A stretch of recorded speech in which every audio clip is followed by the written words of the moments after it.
નમસ્કાર મિત્રો, જય કેદારનાથ। આજકાલ મિત્રો યુટ્યુબની અંદર લોકો વધુ ને વધુ કામ કરતા થઈ ગયા છે, પણ એક આપણા ગુજરાતી ભાઈઓની દ્રષ્ટિથી જોઈએ, ગુજરાતની અંદર જોઈએ તો ગુજરાતની અંદર હજી પણ ખૂબ જ ઓછા પ્રમાણમાં યુટ્યુબમાં લોકો વર્ક કરે છે। તો આજે આપણે આ વિડીયોની અંદર યુટ્યુબ આખરે શું છે, યુટ્યુબ કેમ ચાલે છે, કેવી રીતે ચાલે છે, આ સંપૂર્ણ માહિતી અને યુટ્યુબની અંદર કામ કરવાથી કયા ટાઈપના ફાયદા થવાના છે, ખરેખર યુટ્યુબમાં કામ કરાય ન કરાય, આ સંપૂર્ણ માહિતી આપણે આજના આ વિડીયોની અંદર આપવાના છીએ।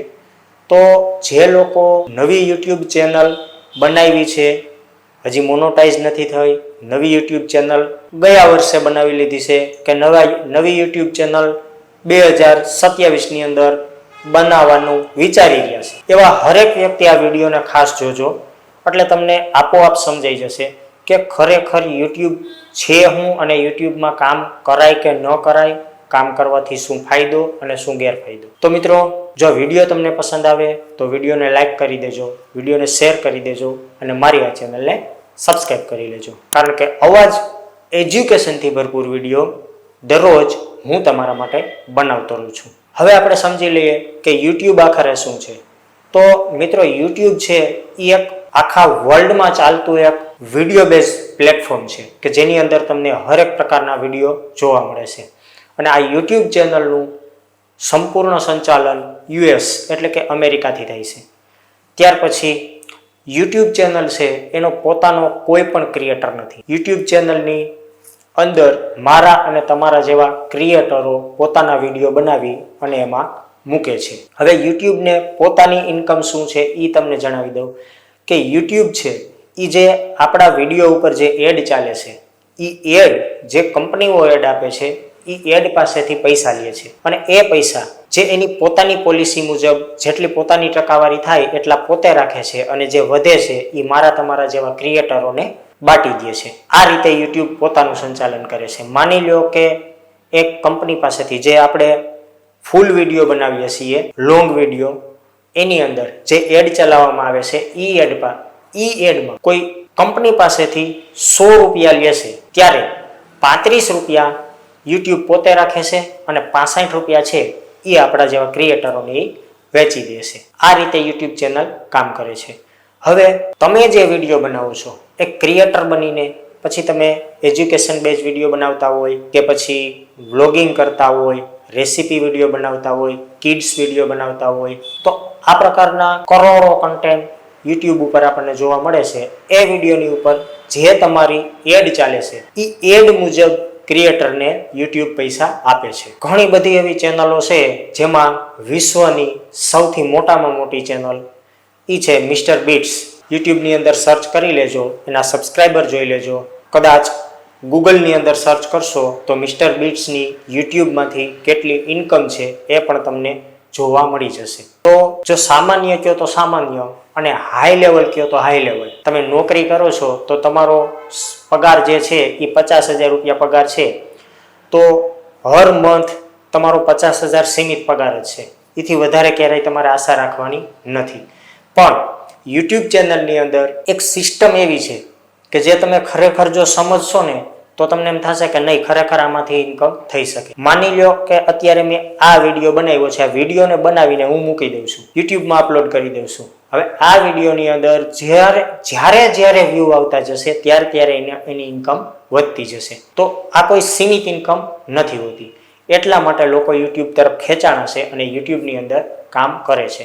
પણ આપણા ગુજરાતી ભાઈઓ જે છે એ થોડાક ઉતાવળા છે, ઝટ સબસ્ક્રાઈબર કરી લઉં અને ઝટ વોચ ટાઈમ વધારી લઉં અને ઝટ ચેનલમાં ગ્રો કરી લઉં અને ઝટ ચેનલમાંથી પૈસા કમાઈ લઉં, અને આના કારણે જ અહીંયા એ થાપ ખાઈ જાય છે અને પોતાની ચેનલ પણ ગુમાવી બેસે છે, અને યુટ્યુબ ચેનલ બનાવીને એમાંથી ઇન્કમ કરવાનો જે હોસલો, જે પાવર એની અંદર આવ્યો છે એ પાવર પણ એનો વયો જાય છે, અને એટલે જ આપણા ગુજરાતી ભાઈઓ યુટ્યુબમાંથી સફળતા નથી મેળવી શકતા। તમે યુટ્યુબની અંદર સર્ચ કરશો ને કે ગુજરાતી ક્રિએટર, તો ગુજરાતી ક્રિએટરો માંડ 5 જ વ્યક્તિઓના નામ આવશે, કારણ કે સાચા ગુજરાતી ક્રિએટરો પણ ગુજરાતમાં નથી કે જે લોકોને ગાઈડ કરી શકે કે ભાઈ યુટ્યુબ ચેનલમાં આવી રીતે કામ કરાય। મેં જ્યારે આ એક ક્રિએટરના રૂપમાં ચેનલની નવી શરૂઆત કરી છે. મારી આ ચેનલ નવી જ છે, મારી આગલી ચેનલો તો બીજી અલગ છે, પણ આ જે એક કન્ટેન્ટ ક્રિએટરના રૂપમાં જ્યારે ચેનલની શરૂઆત કરી ત્યારે મેં જોયું હતું કે ભાઈ ખરેખર યુટ્યુબ ઉપર ગુજરાતી ક્રિએટર કેટલાક છે. તો મને 3 જ ક્રિએટરો ધ્યાનમાં આવ્યા કે જે ખરેખર ગુજરાતી કન્ટેન્ટ ક્રિએટરો છે, કે જે યુટ્યુબની, ફેસબુકની સાચા નોલેજની સલાહો આપે છે, સાચા નોલેજનું એજ્યુકેશન આપે છે. તો મેં એવું વિચાર્યું કે ભાઈ ખરેખર આપણા ગુજરાતી ભાઈઓને થોડુંક યુટ્યુબ વિશે અને ફેસબુક વિશે બંને વિશે એક નોલેજ મળતું રહે, અને જે લોકો ચેનલ ગુમાવી બેસે છે, ચેનલ ડિલીટ થઈ જાય છે અને પછી હતાશ થઈને બેસી જાય છે, કામ કરવાનું બંધ કરી દે છે, એ લોકોને થોડુંક એજ્યુકેશન મળતું રહે અને એ લોકો એની ચેનલને વ્યવસ્થિત રીતે હકાવી શકે. મોનોટાઇઝેશન થઈ જાય અને ફરીથી ડિમોનોટાઇઝેશન થઈ જાય તો ઘણું તકલીફો થાય છે. અને આવી રીતે હતાશ થયેલા વ્યક્તિઓ પણ આપણે ઘણા જોયા છે કે જે 2 મહિના કામ કર્યું, 3 મહિના કામ કર્યું ને 5 મહિના કામ કર્યું ને પછી ચેનલ કરી દીધી બંધ. પણ જ્યાં ઉતાવળ છે તમારી, જલ્દી કરી લેવાનો જે તમારો વિચારો છે ને, એ વિચારો જ તમારી ચેનલને બગાડી દે છે. જે એલ્ગોરિધમ છે એ એલ્ગોરિધમ કમસે કમ 6 થી 8 મહિને તમારી ચેનલને સમજી શકે છે, તમારા કન્ટેન્ટને સમજી શકે છે, અને એ કન્ટેન્ટને વાયરલ કરે ત્યાં સુધી તમારે રાહ જોવી પડે છે. તમે વિડીયો મૂકી દો એટલે 10 વ્યૂ આવ્યા, તમે હતાશ થઈ જાવ છો, પણ 10 વ્યૂ છે એ કાફી છે. એટલે જો તમે કામ કરો છો યુટ્યુબની અંદર, યુટ્યુબમાં કામ કરવા માંગો છો તો થોડીક નિરાત રાખો, નિરાતે કામ કરો. ચોક્કસપણે ચેનલ તમારી, બધા લોકોની ચેનલો હાલે છે તો તમારી કેમ નહીં ચાલે? ચાલવાની જ છે, પણ વ્યવસ્થિત રીતે કોઈ એક કન્ટેન્ટ ક્રિએટરનો સંપર્ક કરો. કોમ્યુનિટી ગાઈડલાઈન શું છે, યુટ્યુબમાં કેવી રીતે કામ કરવું છે, વિડીયો કેવા બનાવવા છે, એલ્ગોરિધમ શું છે, યુટ્યુબના નિયમો છે એને કેવી રીતે પાલન કરીને કેમ ચાલવું છે, કયા કયા ટાઈપના કન્ટેન્ટ બનાવવા. પહેલા તો તમે એક નક્કી કરો કે એક ચેનલની કેટેગરી નક્કી કરો કે કયા ટાઈપના વિડીયો તમારે બનાવવા છે. એ ચેનલને કેટેગરી આપો, તમારી ચેનલને પરફેક્ટ એ જ કેટેગરી ઉપર સેટિંગ કરાવો. ત્યાર પછી તમે વિડીયો બનાવવાનું ચાલુ કરો. વિડીયો બનાવતા પહેલા પણ વિચારો, એક સ્ક્રિપ્ટ લખો કે ભાઈ મારે આ ટાઈપનો વિડીયો બનાવવો છે, આ ટાઈપનો.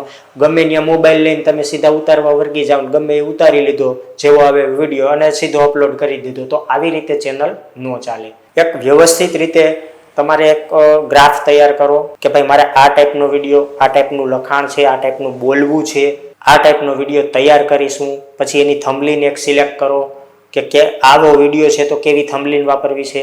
પછી એ જ વિડીયોનું કયા ટાઈપનું આપણે ટાઇટલ રાખવું છે, કયા ટાઈપના આપણે એને હેશટેગ આપવા છે. આ બધી જ વસ્તુ કમ્પ્લીટલી તૈયાર કરી અને પછી એ વિડીયોને તમે અપલોડ કરો તો તમારો એ વિડીયો ચોક્કસપણે ચાલશે. પણ નિરાત તો તમારે રાખવી જ જોશે. કદાચ ગમે એવી મહેનત કરીને તમે વિડીયો બનાવશો તોય એ વિડીયો ઉપર વ્યૂ તો 10, 15 કે 25 જ આવવાના છે. કારણ કે જ્યાં સુધી તમારી ચેનલને, તમારા વિડીયોને, તમારી કેટેગરીને એલ્ગોરિધમ નથી સમજતું ત્યાં સુધી વ્યૂ તમારે આવવાના નથી. તો હવે 2027 આપણું નજીક આવવાની તૈયારી છે. 2026ની અંદર મેં એક આ ટાઈપનો વિડીયો બનાવ્યો હતો. 2027 નજીક આવવાની તૈયારી છે. તો તમે પણ મિત્રો જો ખરેખર એક ચેનલ બનાવવા માંગતા હોય તો ચેનલની સાચી સ્ટ્રેટજી શું છે, એના ગાઈડલાઇન્સ શું છે, આ બધું સમજી અને 2027 આવે એ પહેલાં એક ચેનલ તૈયાર કરી લ્યો. આખો દિવસ આપણું કામ ધંધો મૂકીને આપણે યુટ્યુબમાં કામ નથી કરવાનું. આપણે માત્ર ને માત્ર યુટ્યુબને કાં તો આપણો એક રવિવાર આપવાનો છે. રવિવાર છે, રવિવારે બધા લોકોને રજા હોય છે, તો એક રવિવાર જ યુટ્યુબને આપો જો શક્ય હોય. અને જો તમારી પાસે સમય હોય તો દરરોજ 1 કલાક આપો. 1 કલાકની અંદર તમે નાનો શોર્ટ વિડીયો કે એ ટાઈપનું તૈયાર કરી લેશો અને અપલોડ કરી દેશો. દરરોજની 1 કલાક આપો તો પણ ચાલે. 3 દિવસે 1 દિવસ આપો તો પણ ચાલે. અને જો એવું પણ નથી તો તમે દર રવિવારે ખાલી એક વિડીયો અપલોડ કરો. રવિવારે તો બધા લોકોને સમય હોય છે, તો રવિવારે પણ એક અપલોડ કરો અને એક ચેનલ તમારી ચાલુ કરો. 2027 આવે, હજી આપણી પાસે 4 મહિના છે. 2027 આવશે ત્યાં સુધીમાં તમારી ચેનલ ઘણો બધો રાશિઓ કાપી ગઈ છે, સબસ્ક્રાઈબર પણ ઘણા બધા મળી ગયા છે, વોચ ટાઈમ પણ મળી ગયો છે. તો જો તમે પણ ખરેખર એક સાઈડ ઇન્કમ કરવા માંગતા હોય, જે આવક છે એ બહુ થોડી છે અને આપણી જાવક છે એ દિવસે ને દિવસે વધતી જ જાય છે, એટલા માટે સાઈડમાં પણ એક નાની એવી ઇન્કમનો સ્ત્રોત જો આપણી પાસે હોય તો આપણને ઘણો બધો ફાયદો રહેશે. તો જો ખરેખર તમારે પણ 2027 આવે એ પહેલાં એક ચેનલની શરૂઆત કરવી હોય તો એક સારી એવી ચેનલ બનાવી લ્યો અને સમય મળે ત્યારે વિડીયો બનાવો વિડીયો એની અંદર અપલોડ કરો.